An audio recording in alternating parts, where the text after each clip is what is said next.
पूर्ण गेलाय पूर्ण बघा सर कायच नाही तिकडून दिसतंय बघा सर सगळं आमचा संसार काय सगळं चिखल काय झालंय सर केलेलं सर सगळं एकदम भीतीदायक वातावरण अगोदरच्या दिवशी पाणी वाढण्याच्या दिवशी खूप घाबरलेले होते लोक सगळ्यांसोबत आम्ही हे करून गावातील युवक वगैरे होणारा होताला जाणारा जाताला मागे तू फिरू नको उगाच सांडून खैराची संगत खोट्याची धरू नको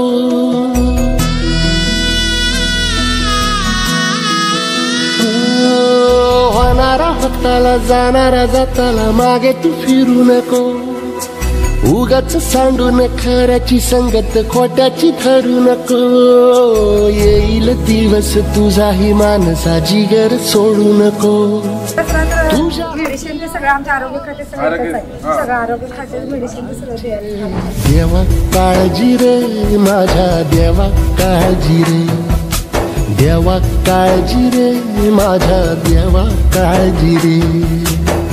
आता गावामध्ये साधारण 180 कुटुंबाच्या म्हणजे घरामध्ये पाणी गेलं आहे। आता त्यांचं सगळं संसारोपयोगी साहित्य सगळं गेलेलं आहे।